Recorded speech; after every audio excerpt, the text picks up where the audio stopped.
Welcome to the Wally Show Aftercast, those things we did not get to during the course of the show today. And thank you so much for being a potty. I don't know if we say that enough. We really do appreciate you guys. Like, you get the sense of humor of the show, and you choose to listen faithfully and share it with other people. So thank you very, very much for that. Here's something that I found today that I was excited about. Fast food has gotten so expensive.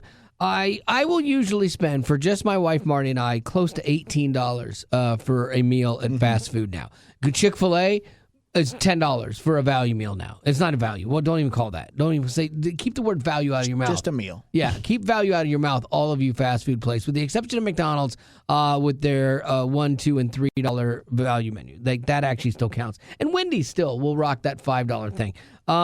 But like, we'll go, and she gets kid meals sometimes, and it's still like $17, $16, you know, because a kid's meal now at a lot of places is almost $8. It's gone crazy. But McDonald's has been noticing that trend more of people eating at home because it's cheaper and it's cutting into their sales. They made money last quarter, but not as much as they could have. And so they are actually reevaluating their pricing strategy. The CEO made an announcement because they lost 4% on their stock the other day when the numbers came out that they weren't doing as good as they thought. They said what you're going to see is more attention to affordability. I think that it's about absolute price point, which is more important for that customer to get them into the restaurants than the value messaging. Because a lot of times, too, they were like, hey, we're doing these, Kraft House burgers now and stuff like that. It's like, that's not what I want from McDonald's. No. I want McDonald's to not dig too deep into my pocket, and I'll take a mediocre burger and just make the Coke. Don't change the Coke formula, and that'll be fine. And I think it sounds like they're starting to realize that, hey, we outkicked our coverage. We're trying to compete with Applebee's. Don't try to do that. Mm-hmm. Applebee's is amazing, and so okay. Yeah, Applebee's, like burgers and Ruby Tuesday burgers. Come on, and so I think that they're going to change this back. Like, there was a consumer in Connecticut that complained they spent nearly $18 for a Big Mac combo themselves. One person in Connecticut. That is out of control. But if you're paying your employees $25 an hour to work, and you're going to offset that cost somewhere. And I guess McDonald's are franchised, and so they can charge what they want to charge too. And so that's why you have places like that. They're like, well, it costs us more for labor, so here you go. And it's $18 value meals. Yeah, it's insane. It's just stay in your lane. I know. Like your fast food, so just... Yes. Stay in that lane. And remember when they took away the Cokes for $1, the large Cokes? Yeah. I was so sad. And it just flipped one day. I remember one day I was driving, and I'm like, oh, you know what? Well, we'll swing by. We were on a road trip. I'm like, let's get a Coke. It helps me stay awake when I drive. And the lady goes, that's $2.04. And I'm like, well, no.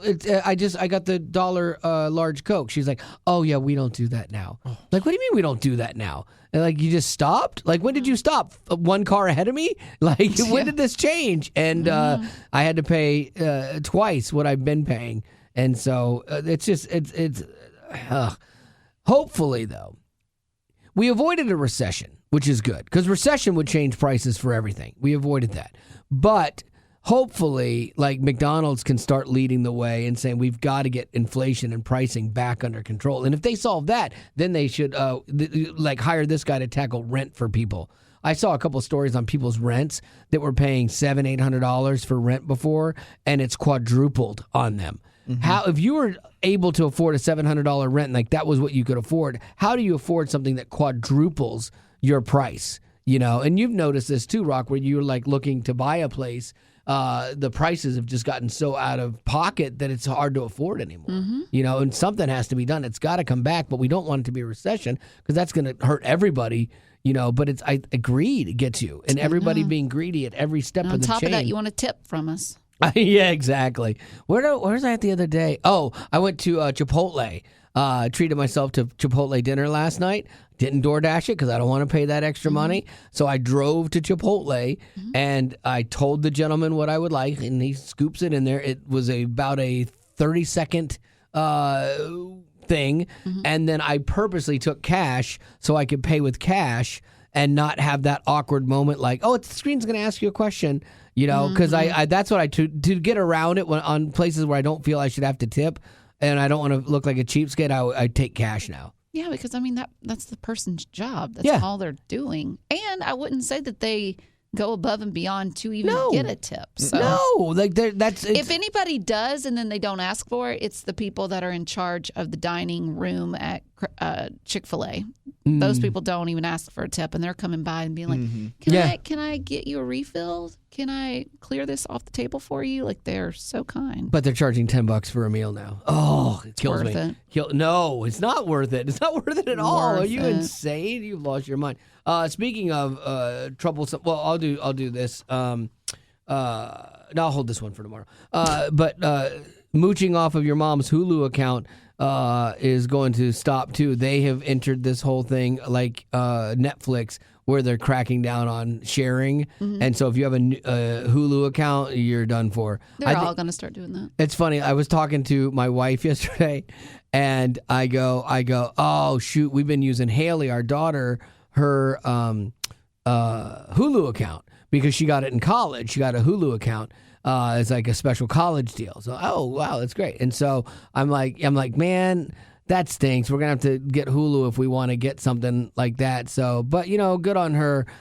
She's just she's gonna have to pay for it, but that's a good thing. And Marty goes, I think we're paying for her Hulu. I'm like, what? She's like, it's attached to her Spotify, and she loves her Spotify. Apparently, I've been paying for Hulu and Spotify for this kid. No idea. I had no idea. I thought she's been paying for it this whole time since college. I'm like, good for you. Good on you. I've been paying for that. So now it's another thing I have to give her. Like, hey, you're off the payroll. You're proud of her for paying for her own Hulu. Well, when she was in college, she was didn't have any money, and so like it's like good for you. Like you remember what it's like to be broke and young, And so I thought she took on that. Yeah. You just watch free TV. Right, yeah, exactly. Hope for the best. Yeah, and because I know how much she loves Spotify. And so I'm like, you're going to have to pay for that now, too. So are you kid. going to change it? Yeah, I have to. Yeah. You have to? Yeah, I have to. Yeah, I have to wean her off of all these things.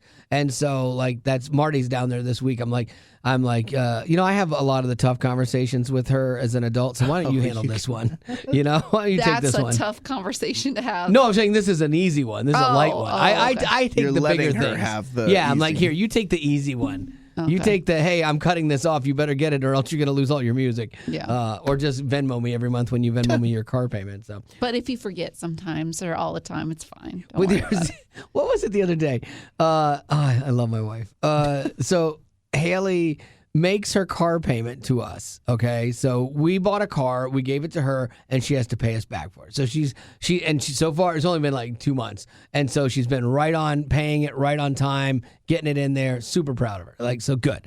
But then Haley had a really bad day on that particular day, and so she is Venmoing me for her car payment. And then she had a really bad day, and Marty's like, why don't we Venmo her something for dinner or something like that? I'm like, she just Venmoed me for a car payment. I'm like, no, she can have a bad day. It's okay. Good for you. Yeah. Right. Well, I mean, you said that, but did you stand with it? Oh, I still sent it. No, I didn't. No, I did not. I did not Venmo her. I'm like, that seems like a mixed message. I don't want to confuse her. Like, oh, you did your car payment. Now I'm giving you money back. Like a thing. So I'm like, no. Not every bad day can be met with Exactly. your parents, Yeah. helping you at her age. Yeah, exactly. And I there are times where I do send her little just treats in the mail. Kind of like Marty will send her Happy Mail, and it's, whatever. And girls love getting that. Yes. And like, I'm not going to do a Happy Mail thing, but there's times where I'll send her like some Venmo and go, hey, go have dinner tonight or whatever, or buy that thing you were looking at. Like, just as a nice dad thing, You would love, trust me, you would love to be my kid. I know you give me a hard time, but you would love to be my great. kid. I would use it for all it was worth. I'd be like, but Daddy, you don't understand. I really love my money, and I just don't want to spell. I don't want to spend it. So you had a bad day. All right, I had a bad day, Daddy. I was triggered. So can I just not pay my car payment? Yeah, Thanks, that isn't Daddy. What you got, Rock? I've got a list of the worst bullies from 80s movies. Oh, I do like this because there was a thing about bullies back then. You have to have a hero and a villain in most great stories, you know. But now with everything like, oh, bullies are bad, which I mean, they really did serve a purpose for a while, keeping kids in check and not making them snowflakes like now. So, but now we don't have bullies and like kids are snowflakes. I'm just kidding. Don't get upset with me. I'm making a joke. By I know. Yeah, I know. Somebody's got You're triggered. calling me a snowflake, and that hurts my feelings. Bullying is serious. It's gotten really messed up. But so a lot of times they'll shy away from bullies, or they don't make the bully as bad kind of thing in movies because they don't want to glorify bullying and stuff. But back in the day, we had bullies down in movies. So coming in at number 5 was Andrew Clark. Do you know what Andrew Clark is from? No. He's in The Breakfast Club, 1985. It was Emilio Estevez, right? Yeah. It was. I'm pretty sure it was Emilio Estevez. He was a jock that was giving Anthony Michael Hall a hard time. Yeah, he was a good bully. He was a really good bully. But then he has a coming to Jesus moment kind of thing in the end where he realizes he's been bad. So, 1983 Sleepaway Camp. I don't remember that movie. Judy. I don't remember that movie because I would have been like 9th grade or something, 10th grade for that one. I don't remember that one. She's the worst. I guess she is. Then we've got My Bodyguard from 1980. Have you seen that? Man, how far back are they going? That's crazy. The 80s. Yeah, I don't even remember that one either. Moody. The bully's name is Moody, played by Matt Dillon. Nice. Moody. Don't call him Melvin. Then we've got Back to the Future. Biff. Yes, Tannen. Biff Tannen's the best. He was such a quintessential bully. He's such a quintessential bully. He is actually he has this song that he's doing online. He's kind of like a comedian, I guess, too, but he does a song about Back to the Future and all the questions that people ask him, and it's so well written, and he does such a great job with it. It's really he's still funny. alive. Yeah. Biff is still alive. It's really good. Well, I think he is, or it's an old video. I think he's still alive. Because, I mean, he looks old in this picture, and that's from the movie, but maybe they're making him look like he's old. Oh, that might have been like Back to the Future 3. Well, yeah. Maybe so. When Marty went back in time and got the almanac. Yeah. Okay, so then who do you think made it to number 1? Who was the worst bully of the 80s movies? Oh, my goodness. Gavin, you've got a degree in film. I don't know 80s movies. I don't know. Can you give me the movie? Yeah, give me the movie. It was a movie in 1984. Oh, okay. No, that was in the 70s. Okay. Karate Kid was in the 70s. Oh no, Karate Kid was 80s. Come on, man. The guy. Oh, Johnny. Sweep the leg, Johnny. Sweep the leg. Johnny Lawrence. No, it is not. Oh, Yeah. Is it really? I was Yep. watching Number what's 1. the new the show? What's his the Karate Kid 2 or Cobra Kai. Cobra Kai. I was watching Cobra Kai the other day. Johnny, sweep the leg, Johnny. Yes, he What was. makes him the worst? Okay, He's so mean. He was a punk. He beat up Daniel Russo. The main kid? Yeah, the main kid, Karate Kid, Ralph Macchio. He was constantly picking at him, fighting him in the streets, which is uncool. You leave it for the dojo, but he did not. And so they would fight in the streets, and he just made his life a living heck. And then, so they get there, and Daniel Russo is hurt, okay? And his coach is a real tough guy. He goes, sweep the leg, Johnny, which means take his good leg out from him. And so he doesn't want to do it. Bully. Yeah, this is where he has this moment where he doesn't want to do it, but then he goes for it. He sweeps the leg and then just gets ripped in the face with the crane move from Daniel LaRusso. And so, yeah, really good stuff. Yeah, he was definitely. Sounds heart-stopping. Yeah, he was definitely a bully. Was.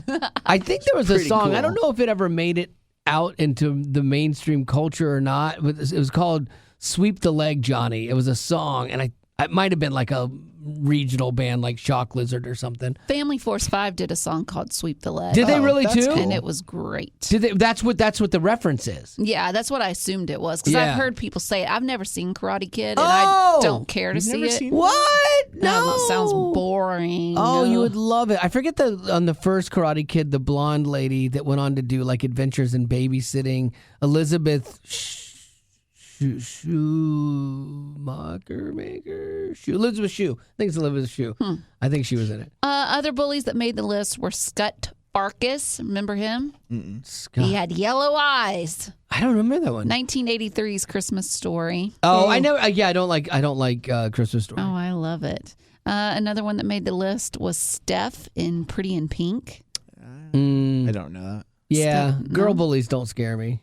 That wasn't a Same. girl. That was a guy. That was a guy, Steph, in Pretty in Pink. I mean, the picture is a guy. Yeah. Huh. Are you sure? Yeah, look at him. I think it's that guy that played the weird boss in The Office. You know, Oh, I older. know what you're talking about. Yeah. Let's see.